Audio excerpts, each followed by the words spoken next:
The Last of Us is set in the post-apocalyptic United States where the humanity has fallen at loss to the Cordyceps brain infection, and we get to follow the journey of the two main characters of the game, Papa Joel and Ellie. I personally love this game. The music was fantastic, the gameplay was awesome, and the characters were very well developed and they had interesting dialogue. My favorite part was Bill versus Ellie. Yeah, sure, Joel. Go ahead. Take my cards. Take all my food, too, while you're at it. By the looks of it, you could lose some of that food. Listen to me, you little shit. Man, 13-year-old Ellie is such a savage. But jokes aside, to round everything up, it really felt I was watching a great movie rather than just playing a video game.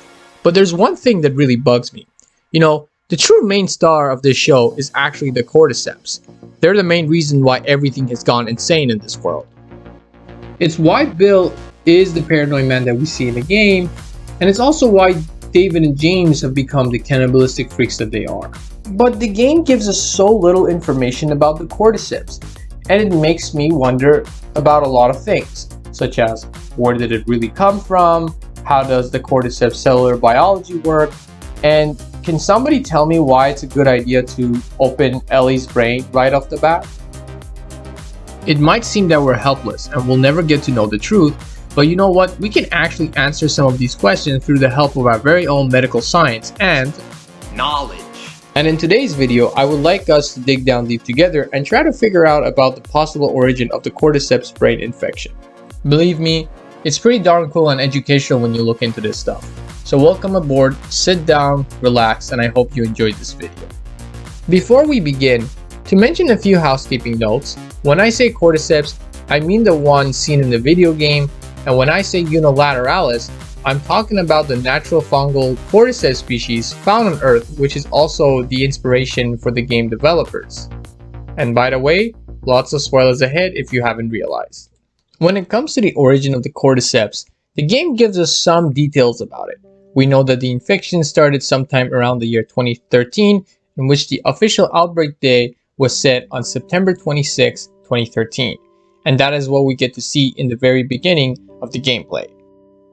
There's also a newspaper that you can find in the game that talks about how the FDA identified some imported crops to be the source of the fungus, and these crops were identified to be from South and Central America and Mexico.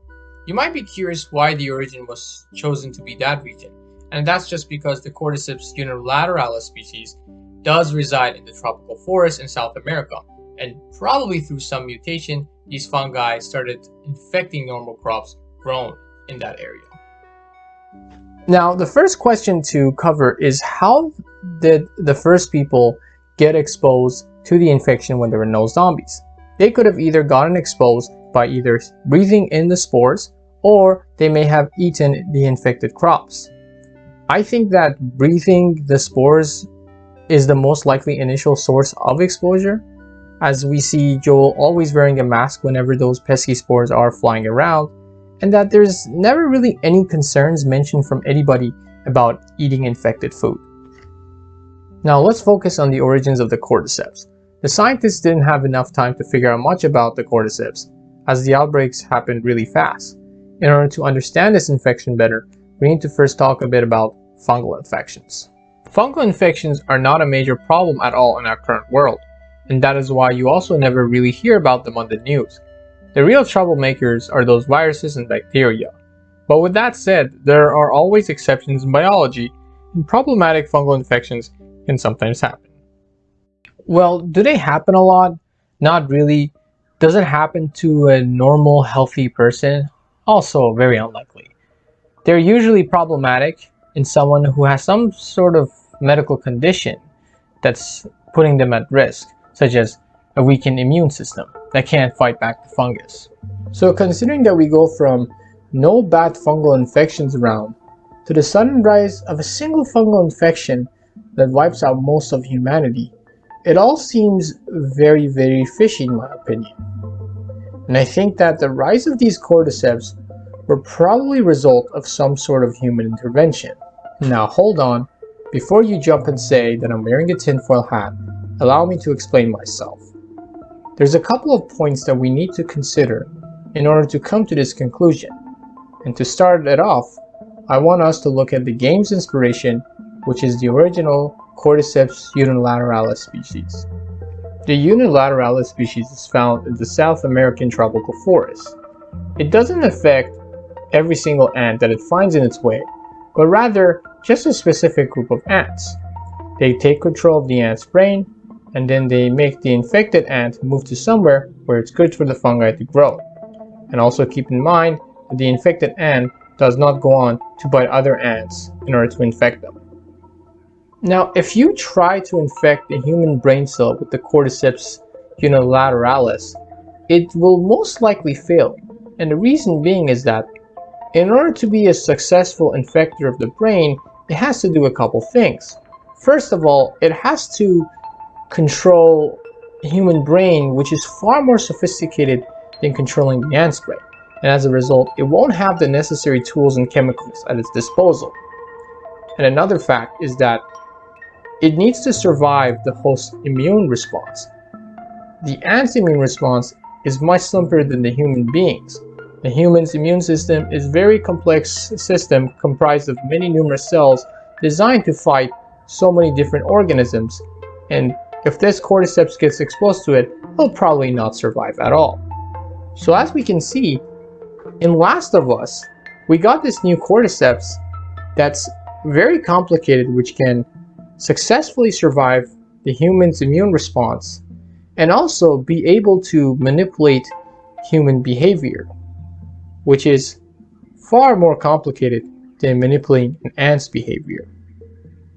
And when we consider these points, we can realize that whatever happened, the simple unilateral species has changed to something very complicated, thus giving us the Last of Us Cordyceps brain infection. Alright guys, it looks like we have a guest speaker today, and that's Mr. Bill, and he has something to say to us. I hate to interrupt your little biology lesson, but can we get the fuck out of here, please? Oh, I'm sorry, Bill. Can you just hold off those zombies a bit longer? We're almost done.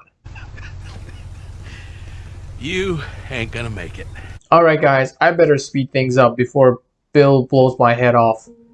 So, now that we've concluded that we've got a lot of changes going on and there's a lot of differences between Cordyceps unilateralis with the Last of Us Cordyceps, the question is, well, how can these changes happen? And to start off, we need to see if these changes can happen naturally. And to answer that, yes, changes can happen naturally. You know, we always have mutations going on. But there is an issue with this case because mutations require a lot of time to take place.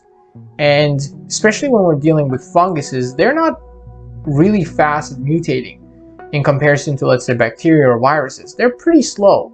So it's kind of hard for them to mutate if we don't give them a very long time. And then if there are mutations happening, then we need to see some sort of like other species similar to it, something between the one that infects humans and the one that infects ants. But we don't really get to see that. And considering these things, I think that it's very unlikely to have these mutations occurring naturally because we're just seeing a jump between one form to another. Now, the final point that I want to talk about is the relationship between fungi and drug development. Fungi has been a very helpful tool in helping us to manufacture a lot of useful medication. And to give one example, I can tell you that penicillin was a very important one. And the list goes on and on.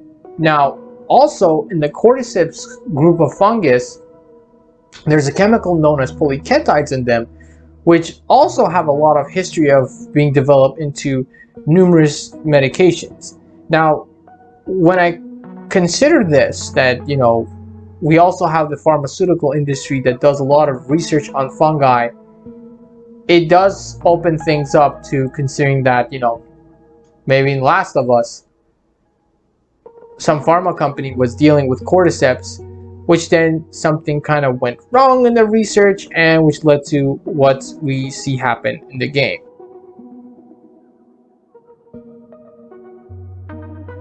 Now to summarize everything. So we got this new fungal species which is highly different from its original. The probability of having this change through a natural mutation is very unlikely, as one, it takes a lot of time, and two, we don't really see any intermediary species. So then the big question of what else could have caused this mutation to happen? Well, we know that there's a lot of research going on fungi to be used for possible treatment discovery, and as a result, I think that it's very probable that this was some sort of research gone wrong. The leakage of a fungi happened without, the people knowing about it, and once that leakage happened, it started expanding, and it led to the disaster that we see in the game. So there you have it, folks. That's my take on the origins of the Cordyceps brain infection. I hope you enjoyed it. I intend to make a couple of follow-up videos as well, covering the different medical topics that I saw in the game. So if that's something that you'll be interested, feel free to stick around. And in the meantime, I'd like to hear your feedback about what I've shared today. Do you agree? Do you not agree? Feel free to comment down below. And with all that said, I'll talk to you guys later.